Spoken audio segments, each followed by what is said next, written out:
Hi ಎಲ್ಲರೂ ಹೇಗಿದ್ದೀರಾ? ನಾನು ನಿಮ್ಮ ರಾವಣ. ಇವತ್ತು ನಾನು ನಿಮಗೆ ಸೂಪರ್ ಗರ್ಲ್ ಮೂವಿಯನ್ನು ರಿವ್ಯೂ ಮಾಡ್ತೀನಿ. ಸೊ ಬನ್ನಿ, ಯಾವುದೇ ಸಮಯ ವ್ಯರ್ಥ ಮಾಡದ ಹಾಗೆ ಸೂಪರ್ ಗರ್ಲ್ ಮೂವಿ ಹೇಗಿತ್ತು ಅನ್ನೋದನ್ನು ನೋಡ್ಕೊಂಬರೋಣ. ಇದುವರೆಗೂ ಯಾರಾದರೂ ಸೂಪರ್ ಗರ್ಲ್ ಮೂವಿ ನೋಡಿಲ್ಲ ಅಂತಂದರೆ ಸ್ಪಾಯ್ಲರ್ಗಳ ಸುರಿಮಳೆ ಇಲ್ಲಿದೆ. ದಯವಿಟ್ಟು ಮೊದಲು ಮೂವಿ ನೋಡ್ಕೊಂಬಂದು ಇದನ್ನು ನೋಡಿದ್ರೆ ನಿಮಗೆ ತುಂಬ ಚೆನ್ನಾಗಿ ಅರ್ಥ ಆಗುತ್ತೆ. ಯಾರ್ಯಾರೆಲ್ಲ ಮೂವಿನ ಆಲ್ರೆಡಿ ನೋಡಿದ್ದೀರಾ ಅವ್ರಿಗೆ ನಾನು ಯಂತ್ರ ಬಗ್ಗೆ ಮಾತಾಡ್ತಾ ಇದ್ದೀನಿ ಅಂತ ತುಂಬ ನೀಟಾಗಿ ಅರ್ಥ ಆಗುತ್ತೆ. ಸೊ ಸೂಪರ್ ಗರ್ಲ್ ಮೂವಿಯ ಕತೆ ಬಗ್ಗೆ ಮೊದಲು ನಾವು ಮಾತಾಡೋದಾದ್ರೆ, ಕತೆ ತುಂಬಾ ಸರಳವಾಗಿ ವಿರಳವಾಗಿ ತುಂಬಾ ಕ್ಲೀನ್ ಆಗಿದೆ.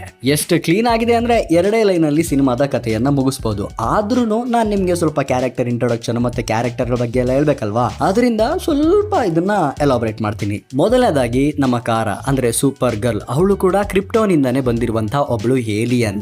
ನಮ್ಗೆಲ್ಲ ಗೊತ್ತಿದೆ, ನಮ್ಮ ಈ ಕ್ಲಾರ್ಕ್ ಕೆಂಟ್ ನ ತಂದೆ ಏನಿದ್ದಾರೆ ಅವ್ರಿಗೆ ಗೊತ್ತಿತ್ತು ನಮ್ಮ ಕ್ರಿಪ್ಟೋನ್ ಸರ್ವ ನಾಶ ಆಗೋಗುತ್ತೆ, ಅದರಿಂದ ನಾವು ಕ್ರಿಪ್ಟೋನ್ ನ ಬಿಟ್ಟು ಬೇರೆ ಕಡೆ ಹೋಗ್ಬೇಕು, ಬೇರೆ ಯಾವ್ದಾದ್ರು ಪ್ಲಾನೆಟ್ ಹೋಗ್ಬೇಕು ಅಂತ ಎಲ್ಲಾರ್ಗು ಹೇಳ್ತಾ ಇರ್ತಾರೆ. ಆದ್ರೆ ಅವರ ಮಾತನ್ನ ಯಾರು ಕೇಳೋದಿಲ್ಲ. ಅದರಿಂದ ನಮ್ಮ ಕ್ಲಾರ್ಕ್ ಕೆಂಟ್ ನ ತಂದೆ ಏನ್ ಮಾಡ್ತಾರೆ, ನನ್ನ ಮಗನಾದ್ರೂ ನಾನು ಸೇವ್ ಮಾಡಬೇಕು ಅಂತ ಹೇಳಿ ಆತನ ಒಂದು ಸ್ಪೇಸ್ ಕ್ರಾಫ್ಟ್ ಒಳಗಡೆ ಹಾಕಿ, ಮಗನೇ ನೀನಾದ್ರೂ ಬದುಕುಳಿಯಪ್ಪ, ನಾವಿಲ್ಲಿ ನಮ್ಮ ಜನಗಳ ಜೊತೆನೆ ನಮ್ಮ ದೇಶದ ಜೊತೆನೆ ನಮ್ಮ ನಾಡಿನ ಜೊತೆನೆ ಸಾಯ್ತೀವಿ ಅಂತ ಹೇಳಿ ಅವನನ್ನ ಕಳಿಸ್ಬಿಟ್ರು ಅರ್ಥ್ಗೆ. ಅದರಲ್ಲೂ ಕ್ಲಾರ್ಕ್ ಕೆಂಟ್ ನ ಮಗುವಾಗಿದ್ದಾಗಲೇ ಅರ್ಥಿಗೆ ಕಳಿಸಿದ್ರಿಂದ ಈಗ ನಮ್ಮ ಕ್ಲಾರ್ಕ್ ಕೆಂಟ್ ಅರ್ಥಲ್ಲಿರುವಂತಹ ಮನುಷ್ಯರಾಗಿ ಯೋಚನೆ ಮಾಡ್ತಾನೆ. ಅವನೊಬ್ಬ ಏಲಿಯನ್ ಆದ್ರೂ ಕೂಡ ಅವನೊಬ್ಬ ಹ್ಯೂಮನ್. ಭರವಸೆಯ ಚಿಹ್ನೆಯಾಗಿ ಸೂಪರ್ ಮ್ಯಾನ್ ನಮ್ಮ ಅರ್ಥನ್ನ ಕಾಪಾಡ್ತಾ ಇರ್ತಾನೆ. ಆದರೆ ಸೂಪರ್ ಗರ್ಲ್ ನ ಕತೆ ಬೇರೆ ಇದೆ. ಸೂಪರ್ ಗರ್ಲ್ ಆಕ್ಚುಲಿ ನಮ್ಮ ಕ್ಲಾರ್ಕ್ ಕೆಂಟ್ ನ ತಂದೆ ಇದಾರಲ್ಲ, ಅವರ ತಮ್ಮನ ಮಗಳು. ನಮ್ಮ ಕ್ಲಾರ್ಕ್ ಕೆಂಟ್ ಅಥವಾ ನಮ್ಮ ಸೂಪರ್ ಮ್ಯಾನ್ ನ ತಂದೆ ಅವ್ರಿಗೂ ಕೂಡ ಹೇಳಿದ್ದಾರೆ, ಈ ತರ ನಮ್ಮ ಪ್ಲಾನೆಟ್ ನಾಶವಾಗಿ ಹೋಗ್ಬಿಡುತ್ತೆ, ನಾವು ನಮ್ಮ ಪ್ಲಾನೆಟ್ ನ ಬಿಟ್ಟು ಹೋಗ್ಬೇಕು ಅಂತ ಹೇಳಿದಾಗ ಯಾರು ಕೂಡ ಅವ್ರನ್ನ ನಂಬೋದಿಲ್ಲ. ಹಾಗೇನೆ ಅವ್ರ ತಮ್ಮನೂ ಕೂಡ ಅವ್ರನ್ನ ನಂಬೋದಿಲ್ಲ. ಸೊ ಈಗ ನಮ್ಮ ಸೂಪರ್ ಮ್ಯಾನ್ ನ ತಂದೆ ಹೇಳಿದಾಗೆ ಕ್ರಿಪ್ಟೋನ್ ನಾಶ ಆಗ್ತಾ ಇದೆ.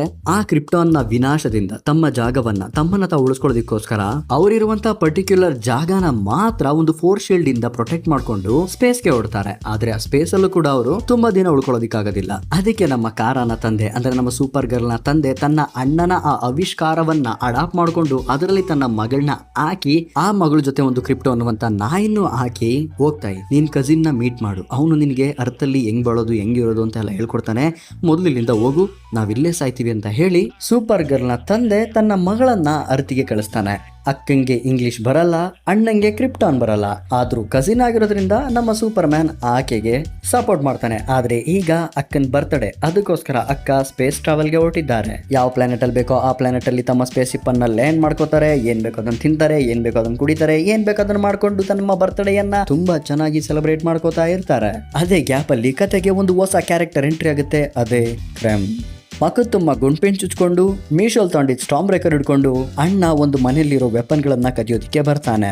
ಆಗ ಮನೆಯವ್ರಿಗೆ ಗೊತ್ತಾಗುತ್ತೆ, ಮಚ್ಚೆ ನೀನ್ ಕದಿಯೋ ಅವಶ್ಯಕತೆನೆಲ್ಲ ನಾವೆಲ್ಲ ಕೊಟ್ಬಿಡ್ತೀವಿ, ಶಿಸ್ತಾಗಿ ತಗೊಂಡು ಹೊರಟೋಗು, ನಮ್ಗೇನು ಮಾಡ್ಬಿಡ ಕಂಡ್ಲಾ ಅಂತ ಹೇಳಿದ್ರು ಕೂಡ ಎಲ್ಲಾರನ್ನು ಸಾಯಿಸ್ಬಿಡ್ತಾನೆ ರೂತಿ ಅನ್ನುವಂತ ಒಂದು ಹುಡುಗಿನ ಬಿಟ್ಟು. ಯಾಕಪ್ಪ ರೂತಿ ನಿನ್ ಕಣ್ಣಿಗೆ ಕಾಣಿಸ್ಲಿಲ್ವಾ? ಆಗ ರೂತಿ ನಮ್ಮಮ್ಮ, ನಮ್ಮ ಅಣ್ಣ, ನಮ್ಮಪ್ಪ ಎಲ್ಲಾರನ್ನು ಸಾಯ್ಕಿದಿ, ಈಗ ನಾನು ಇನ್ನೊಂದು ಸಾಯಿಸ್ತೀನಿ ಅಂತ ಹೇಳಿ ಅವ್ರ ವಂಶದ ಒಂದು ಕತ್ತಿ ಎತ್ಕೊಂಡು ಅಂತರಿಕ್ಷದಲ್ಲಿ ಒಂದೊಂದೇ ಪ್ಲಾನೆಟ್ ಗಳಲ್ಲಿ ಹುಡುಕ್ತಾ ಹೋಗ್ತಾ ಇರ್ತಾಳೆ.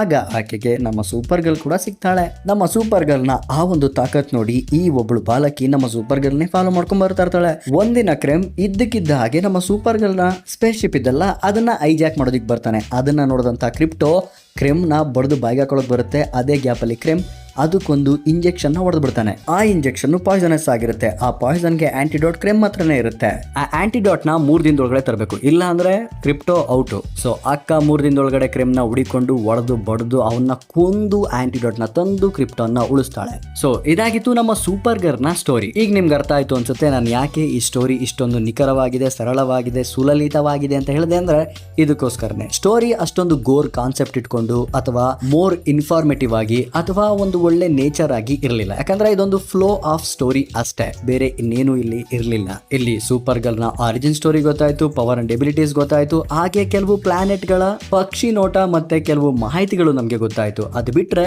ಕತೆ ಎಲ್ಲೂ ಟ್ವಿಸ್ಟ್ ಅಂಡ್ ಟರ್ನ್ಸ್ ಅಂತ ಏನಿರ್ಲಿಲ್ಲ. ಕತೆ ತುಂಬಾ ಸರಳವಾಗಿತ್ತು, ಹಂಗಂತ ಚೆನ್ನಾಗಿಲ್ಲ ಅಂತ ಅಲ್ಲ, ಇಟ್ಸ್ ಅ ಫೀಲ್ ಗುಡ್ ಕತೆ, ಚೆನ್ನಾಗಿತ್ತು. ಒಂದು ಫ್ಲೋ, ಒಂದು ಸ್ಪಿನ್ ಆಫ್ ಅಥವಾ ಒಂದು ಸೀಕ್ವಲ್ ಅಂತ ಏನ್ ಹೇಳ್ತೀವಿ, ಅದಕ್ಕಿದು ಪರ್ಫೆಕ್ಟ್ ಆಗಿತ್ತು ಅಂತ ಅನ್ಸುತ್ತೆ. ಯಾಕಂದ್ರೆ ಇದರಲ್ಲಿ ಬೇರೆ ತರದ ಯಾವುದೇ ಒಂದು ಡ್ರಾಮ್ಯಾಟಿಕ್ ಎಕ್ಸ್ಪೀರಿಯನ್ಸ್ ಅಂತ ನಮ್ಗಾಗ್ಲಿಲ್ಲ. ಸೊ ಇನ್ನ ಕತೆ ಫ್ಲೋ ಅಂತ ಏನ್ ಹೇಳ್ತಿದೀನಿ, ಆ ಫ್ಲೋ ಚೆನ್ನಾಗಿದೆ, ಫೈನ್, ಗುಡ್, ಓಕೆ, ಅಷ್ಟೇ. ಅದ್ಬಿಟ್ಟು ಇನ್ನು ಕ್ಯಾರೆಕ್ಟರ್ಗಳ ಇಂಟ್ರೊಡಕ್ಷನ್, ಕ್ಯಾರೆಕ್ಟರ್ಗಳ ಡೆಪ್ತ್, ಕ್ಯಾರೆಕ್ಟರ್ಗಳ ಮೀನಿಂಗು ಕೂಡ ಅಷ್ಟೊಂದು ವೆಲ್ ಎಕ್ಸ್ಪ್ಲೋರ್ಡ್ ಆಗಿಲ್ಲ. ಇವನ್ ಲೋಬೋನ ಕ್ಯಾರೆಕ್ಟರ್ನ ಕೂಡ ಅಷ್ಟೊಂದು ವೆಲ್ ಎಕ್ಸ್ಪ್ಲೋರ್ಡ್ ಆಗಿಲ್ಲ. ನಮಗೆ ಗೊತ್ತಿದೆ ಲೋಬೋ ಒಬ್ಬ ಬೌಂಟಿ ಅಂಟರ್ ಅಂತ. ಅವನ ಪ್ರತಿಯೊಂದು ಪ್ರೆಸೆಂಟೇಷನ್ಗಳು ಮತ್ತೆ ಪ್ರೆಸೆನ್ಸ್ ಕೂಡ ನಮ್ಗೆ ಅಷ್ಟೊಂದು ಇಂಪ್ಯಾಕ್ಟ್ಫುಲ್ ಆಗಿದೆ ಅಂತ ಅನ್ನಿಸ್ಲಿಲ್ಲ. ಆತನ ವೆಪನರಿಗಳಾಗ್ಲಿ, ಆತನ ಸ್ಕಿಲ್ಸ್ ಆಗ್ಲಿ, ಆತನ ಟಾಕಿಂಗ್ ಸ್ಟೈಲ್ ಆಗ್ಲಿ, ಅಥವಾ ಆತನ ವೆಪನ್ಸ್ ಆಗ್ಲಿ, ಫೈಟಿಂಗ್ ಸ್ಟೈಲ್ ಆಗ್ಲಿ, ಅಥವಾ ಅವನ ಒಂದು ಬಾಡಿ ಲ್ಯಾಂಗ್ವೇಜ್ ಇರುತ್ತಲ್ಲ, ಆ ಬಾಡಿ ಲ್ಯಾಂಗ್ವೇಜ್ ಕೂಡ ಅಷ್ಟೊಂದು ಇಂಪ್ಯಾಕ್ಟ್ಫುಲ್ ಆಗಿ ನನ್ಗೆ ಇಲ್ಲಿ ಸಿಗ್ಲಿಲ್ಲ. ಕಾಸ್ಟ್ಯೂಮ್ ಚೆನ್ನಾಗಿದೆ, ಮೇಕಪ್ ಚೆನ್ನಾಗಿದೆ, ಆತನ ಪ್ರೆಸೆಂಟೇಷನ್ ಚೆನ್ನಾಗಿದೆ, ಬಟ್ ಆ ಪ್ರೆಸೆಂಟೇಷನ್ಗೆ ಮೀನಿಂಗ್ ಫುಲ್ ಇರಲಿಲ್ಲ ಅಷ್ಟೇ. ಸ್ಟ್ರೈಟ್ ಆಗಿ ಹೇಳ್ಬೇಕು ಅಂತಂದ್ರೆ ಲೋಬೋನ ನಾವು ಯಾವ ರೀತಿ ಎಕ್ಸ್ಪೆಕ್ಟೇಷನ್ ಮಾಡ್ತಾ ಇದ್ವು, ಅಥವಾ ನಾವು ಲೋಬೋನ ಯಾವ ರೀತಿ ಕಾಣೋದಿಕ್ಕೆ ಬಯಸ್ತಾ ಇದ್ವು, ಅಷ್ಟೊಂದು ಇಂಪ್ಯಾಕ್ಟ್ಫುಲ್ ಆಗಿ ಲೋಬೋ ನಮ್ಗೆ ಕಾಣ ಸಿಗ್ಲಿಲ್ಲ. ಆತನ ಬಗ್ಗೆ 2 ಲೈನ್ ಇಂಟ್ರೊಡಕ್ಷನ್ ಇದ್ದಿತ್ತು. ಬಂದ, ನಮ್ಮ ಸೂಪರ್ ಗರ್ಲ್ಗೂ ರುತ್ಲಿಗೂ ಸ್ವಲ್ಪ ಸಪೋರ್ಟ್ ಮಾಡ್ದ, ಹೊರಟ. ಸೊ ನಾನು ಇಲ್ಲಿ ನಿಮಗೆ ಏನು ಹೇಳೋದಕ್ಕೆ ಇಷ್ಟಪಡ್ತಾ ಇದ್ದೀನಿ ಅಂತಂದ್ರೆ, ಕ್ಯಾರೆಕ್ಟರ್ ಡೆವಲಪ್ಮೆಂಟ್ ಅಥವಾ ಕ್ಯಾರೆಕ್ಟರ್ ಡೆಪ್ತ್ ಇರುತ್ತಲ್ಲ, ಅದನ್ನ ಇಲ್ಲಿ ತುಂಬಾ ಕಮ್ಮಿ ಯೂಸ್ ಮಾಡ್ಕೊಂಡಿದ್ದಾರೆ. ಆ ಒಂದು ಇಂಪ್ಯಾಕ್ಟ್ ನಮ್ಗೆ ಆಗೋದಿಲ್ಲ. ಕ್ಯಾರೆಕ್ಟರ್ನ ಇಂಪ್ಯಾಕ್ಟ್ ಇದೆಯಲ್ಲ, ಆ ಇಂಪ್ಯಾಕ್ಟ್ ತುಂಬಾ ಕಮ್ಮಿ ಆಗುತ್ತೆ. ನಾನು ನಿಮ್ಗೆ ಇದನ್ನು ಸರಳವಾಗಿ ಹೇಳಬೇಕು ಅಂತಂದ್ರೆ, ಅಲ್ಕ್ನ ನೋಡಿದ ತಕ್ಷಣ ಆ ರೇಜ್ ನಮಗೆ ನೆನಪಾಗುತ್ತೆ. ಐರನ್ ಮ್ಯಾನ್ ನೋಡಿದ್ರೆ ಟೆಕ್ ಗ್ಯಾಜೆಟ್ಸ್ಗಳು, ಥಾರ್ ನೋಡಿದ್ರೆ ಆ ಒಂದು ಸಿಡಿಲು, ಆ ಕ್ಯಾರೆಕ್ಟರ್ಗಳಿಗೆ, ಆ ಹೆಸರುಗಳಿಗೆ ಒಂದು ಇಂಪ್ಯಾಕ್ಟ್ ಇರುತ್ತೆ, ಒಂದು ಫೀಲಿಂಗ್ ಇರುತ್ತೆ. ಆ ಫೀಲಿಂಗ್ನ ಈ ಮೂವಿಯಲ್ಲಿ ಯಾವುದೇ ಕ್ಯಾರೆಕ್ಟರ್ಗಳು ಕೂಡ ಕೊಡೋದಿಲ್ಲ. ಇನ್ನು ಸೂಪರ್ ಮ್ಯಾನ್ ಅಂತಂದ್ರೆ ಅಥವಾ ಸೂಪರ್ ಗರ್ಲ್ ಅಂತಂದ್ರೆ ನಮಗೆಲ್ಲ ಗೊತ್ತಿದೆ, ಫೈಟಿಂಗ್ ನೆಕ್ಸ್ಟ್ ಲೆವೆಲ್ ಆಗಿರುತ್ತೆ, because they are over powered. ಇಲ್ಲಿ ನನಗೆ ಆ ಥರ ಅನ್ನಿಸ್ಲೇ ಇಲ್ಲ. ಓಕೆ, ಫೈನ್, ನಾರ್ಮಲ್ ಅಂತಾನೆ ಅನ್ನಿಸ್ತು. ಫೈಟ್ಸ್ಗಳು ಕೂಡ ಅಷ್ಟೊಂದು ಆಸಮ್ ಆಗೇನಿರಲಿಲ್ಲ. ಕ್ಲೈಮ್ಯಾಕ್ಸ್ ಅಲ್ಲಿ ಒಂದು ಸ್ವಲ್ಪ ಚೆನ್ನಾಗಿದೆ, ಅದನ್ನ ಒಂದ್ಸಲ ನೋಡ್ಬೋದು. ಅದು ಬಿಟ್ಟರೆ ಬೇರೆ ಹ್ಯಾಂಡ್ ಟು ಹ್ಯಾಂಡ್ ಕಾಂಬ್ಯಾಟ್ಸ್ ಆಗಿರಲಿ, ಅಥವಾ ಲೇಸರ್ ಶೂಟಿಂಗ್ ಆಗಿರಲಿ, ಫ್ಲೈ ಆಗಿರಲಿ, ಅದ್ಯಾವುದು ಕೂಡ ಅಷ್ಟೊಂದು ಇಂಪ್ಯಾಕ್ಟ್ಫುಲ್ ಆಗಿ ನನಗಿಲ್ಲಿ ಫೀಲ್ ಆಗಲಿಲ್ಲ. ಮ್ಯೂಸಿಕ್ ಓಕೆ, ಫೈನ್, ಚೆನ್ನಾಗಿತ್ತು. ನೇಚರ್ ಆಫ್ ದಿ ಮೂವಿ ಚೆನ್ನಾಗಿತ್ತು. ನಿಜ ಹೇಳ್ತಾ ಇದ್ದೀನಿ, ಮೂವಿ ವರ್ಸ್ಟ್ ಅಲ್ಲ, ಮೂವಿ ಚೆನ್ನಾಗಿಲ್ಲ ಅಂತಲ್ಲ, ಮೂವಿ ತುಂಬಾ ಚೆನ್ನಾಗಿದೆ, ನೋಡ್ಬೋದು.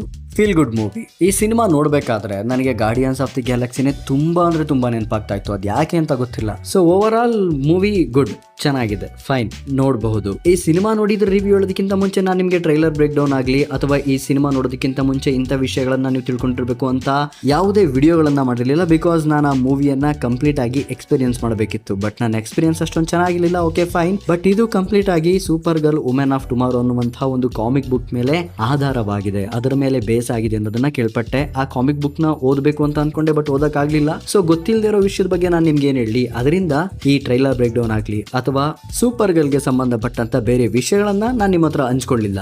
ಸೊ ನಾವೀಗ ಏನ್ ಟ್ರೈಲರ್ ಗಳನ್ನ ನೋಡಿದೀವಿ ಅದಷ್ಟೇ ಸಿನಿಮಾ ಅಂತಂದ್ರೂ ತಪ್ಪಾಗೋದಿಲ್ಲ. ಅದು ಬಿಟ್ರೆ ಸಿನಿಮಾದಲ್ಲಿ ಬೇರೆ ಇನ್ಯಾವುದೇ ಕಾನ್ಸೆಪ್ಟ್ ಗಳನ್ನು ನಮ್ಗೆ ಎಕ್ಸ್ಪ್ಲೋರ್ ಮಾಡಿಲ್ಲ ಅನ್ನೋದು ತುಂಬಾ ಈಸಿಯಾಗಿ ಫೀಲ್ ಆಗುತ್ತೆ. ಮಿಲಿ ಆಲ್ಕಾಕ್ ಅವರು ಸೂಪರ್ ಗರ್ಲ್ ಆಗಿ ಈ ಮೂವಿಲಿ ಕಾಣ ಸಿಕ್ಕಿತ್ತು. ನನಗೆ ಅಷ್ಟೊಂದು ಪರ್ಫೆಕ್ಟ್ ಆಗಿರುವಂತಹ ಸೂಪರ್ ಗರ್ಲ್ ಅಂತ ಅನ್ನಿಸ್ತಿಲ್ಲ. ಬಿಕಾಸ್ ದ ಫ್ಲಾಶ್ ಅಲ್ಲಿ ಸೂಪರ್ ಗರ್ಲ್ ನೋಡಿದ್ವಲ್ಲ, ಅದು ನನಗೆ ಪರ್ಫೆಕ್ಟ್ ಅನ್ನಿಸ್ತು. ಆ ಫೈಟ್ ಸೀನ್ಸ್ ಆಗ್ಲಿ, ಆ ಮೂವ್ಮೆಂಟ್ಸ್ ಆಗ್ಲಿ, ಆ ಪ್ರೆಸೆನ್ಸ್ ಆಗ್ಲಿ, ಸೂಪರ್ ಗರ್ಲ್ ಅನ್ನೋದು ಒಂದು ಇಂಪ್ಯಾಕ್ಟ್ ಆಗ್ತಾ ಇತ್ತು. ಓಕೆ, ಸೂಪರ್ ಗರ್ಲ್ ಅಂತ ನಾವು ರೆಪ್ರೆಸೆಂಟ್ ಮಾಡಬಹುದಾಗಿತ್ತು. ಬಟ್ ಇಲ್ಲಿ ಆ ರೆಪ್ರೆಸೆಂಟೇಷನ್ ನನಗೆ ಸಿಗ್ಲಿಲ್ಲ. ಇದೊಂದು ಫ್ಯಾನ್ಸಿ ಸ್ಟೋರಿ ಅನ್ನಿಸ್ತು, ಇದೊಂದು ಫ್ಯಾನ್ಸಿ ಮೂವಿ ಅನ್ನಿಸ್ತು. ಮೂವಿಯಲ್ಲಿ ನಮ್ಮ ಡೇವಿಡ್ ಕೊರೆನ್ಸ್ವೆಟ್ ಅಂದ್ರೆ ನಮ್ಮ ಸೂಪರ್ ಮ್ಯಾನ್ ಅವರ ಕೇಮಿಯೋಗಳು ಕೂಡ ಕೆಲವು ಕಡೆ ಇದಾವೆ. ಅವಿರ್ಲಿಲ್ಲ ಅಂದ್ರೂ ಮೂವಿ ನಡೀತಾ ಇತ್ತು. ಆತನ ಹೆಸರಿಟ್ಕೊಂಡೇ ಆ ಸನ್ನಿವೇಶಗಳನ್ನ ಬಿಲ್ಡ್ ಮಾಡಬಹುದಾಗಿತ್ತು. ಅದಿಲ್ಲ ಅಂದ್ಬಿಟ್ಟು ನಮ್ಮ ಸೂಪರ್ ಮ್ಯಾನ್ ನ ಇಂಟ್ರೊಡ್ಯೂಸ್ ಮಾಡಿದ್ದಾರೆ. Because to keep the order ಅಥವಾ ಕೀಪ್ ದ ಕ್ರೊನಾಲಜಿ ಅಥವಾ keep the story line, they did good. ಹಾಗಾದ್ರೆ ಈ ಮೂವಿಯಲ್ಲಿ ಪಾಸಿಟಿವ್ಸ್ ಗಳೇ ಇಲ್ವಾ ಬ್ರದರ್ ಅಂತಂದ್ರೆ, ಮೂವಿನೇ ಪಾಸಿಟಿವ್. ಮೂವಿ ತುಂಬಾ ಚೆನ್ನಾಗಿದೆ, ನಾನು ಚೆನ್ನಾಗಿಲ್ಲ ಅಂತ ಹೇಳ್ತಲ್ಲ. ಬಟ್ ಕಾನ್ಸೆಪ್ಟ್ ಏನಿದೆ ಅದನ್ನ ಇನ್ನೂ ಸ್ವಲ್ಪ ಡೀಪ್ ಆಗಿ ಎಕ್ಸ್ಪ್ಲೋರ್ ಮಾಡಬಹುದಾಗಿತ್ತು. ಹೆಂಗೆ ಅಂತಂದ್ರೆ ಬೆಸ್ಟ್ ಎಕ್ಸಾಂಪಲ್ ಕೊಡ್ತೀನಿ ನೋಡಿ. ನಮ್ಮ ಹತ್ರ ಹಾಲಿದೆ, ನಮಗೆ ಕೆನೆ ಬೇಕು, ನಾವು ಕೆನೆ ಮಾತ್ರ ಎತ್ಕೋತಾ ಇದೀವಿ ಅನ್ನೋ ತರ ಇತ್ತು ಮೂವಿ ಅಷ್ಟೇ. Simple, beautiful, awesome movie. ಇದರಲ್ಲಿ ಬ್ರೇಕ್ ಡೌನ್ ಮಾಡೋದಕ್ಕಾಗ್ಲಿ ಅಥವಾ ಇದ್ರ ಬಗ್ಗೆ ನಾವೇನಾದ್ರೂ ಎಕ್ಸ್ಪ್ಲೋರ್ ಮಾಡೋದಕ್ಕಾಗ್ಲಿ ಅಥವಾ ಫ್ಯೂಚರ್ ಪ್ರಿಡಿಕ್ಷನ್ ಆಗ್ಲಿ ಈ ಮೂವಿಯಿಂದ ನಾವು ಬೇರೆ ಯಾವುದೇ ಮೂವಿಗಳಿಗೂ ಮಾಡೋದಕ್ಕಾಗಲ್ಲ. ಡೈರೆಕ್ಟರ್ಸ್, ರೈಟರ್ಸ್ ಯಾರಿದ್ದಾರೆ ಅವರು ತುಂಬಾ ಸತತ ಪ್ರಯತ್ನ ಮಾಡಿದ್ದಾರೆ ಮೂವಿಯ ಕನೆಕ್ಷನ್ ನ ಮೇಂಟೈನ್ ಮಾಡೋದಕ್ಕೆ. So super girl movie okay, good movie ಅಷ್ಟೇ. ಸೊ ಈ ಮೂವಿಗೆ ನನ್ನ ಕಡೆಯಿಂದ 2.5 ಔಟ್ ಆಫ್ 5 ಸ್ಟಾರ್ಸ್ ಅಂತ ಹೇಳ್ತಾ, ಯಾರಾದ್ರೂ ಸೂಪರ್ ಗರ್ಲ್ ಮೂವಿ ನೋಡಿಲ್ಲ ಅಂತಂದ್ರೆ ಒಂದ್ಸಲ ನೋಡ್ಕೊಂಡ್ ಬನ್ನಿ, ಮೂವಿ ಚೆನ್ನಾಗಿದೆ. ಡೂಮ್ಸ್ಡೇ ಬಗ್ಗೆ ತುಂಬಾ ತಲೆ ಕೆಡಿಸ್ಕೊಂಡು ವಿಡಿಯೋ ಮಾಡ್ತಾ ಇದೀನಿ. ಲೀಕ್ಸ್, ಅಪ್ಡೇಟ್ಸ್ಗಳು, ಏನೇನೆಲ್ಲ ಇದಾವೆ, ರೂಮರ್ಗಳು, ಅವನ್ನೆಲ್ಲ ಸೇರಿಸ್ಕೊಂಡು ಒಂದು ವಿಡಿಯೋ ಮಾಡ್ತಾ ಇದೀನಿ. ಆ ವಿಡಿಯೋನ ಒಂದು ಸ್ಟೋರಿ ತರ ಮಾಡಿ, ಆ ಸ್ಟೋರಿ ಒಳಗಡೆ ಈ ಲೀಕ್ಸ್, ಅಪ್ಡೇಟ್ಸ್ ಗಳನ್ನ ಹಾಕಿ, ಅದ್ರ ಜೊತೆ ಯೂನಿವರ್ಸ್ ಗಳನ್ನ ಎಕ್ಸ್ಪ್ಯಾನ್ಷನ್ ಮಾಡ್ಕೊಂತ ನಾವು ಅವೆಂಜರ್ಸ್ ಡೂಮ್ಸ್ಡೇ ಅನ್ನ ಆ ಬ್ರೇಕ್ ಡೌನ್ ಮಾಡ್ತಾ. ಆ ವಿಡಿಯೋ ತುಂಬಾ ಸ್ಪೆಷಲ್ ಆಗಿರುತ್ತೆ. ಆ ವಿಡಿಯೋಗೋಸ್ಕರ ಎಲ್ಲರೂ ದಯವಿಟ್ಟು ಕಾಯಿರಿ ಅಂತ ವಿನಂತಿ ಮಾಡ್ಕೊಳ್ತಾ ಸಿಗೋಣ ಮುಂದಿನ ವಿಡಿಯೋದಲ್ಲಿ. ಅಲ್ಲಿವರೆಗೂ stay tuned with Ravan creator. Take care, bye.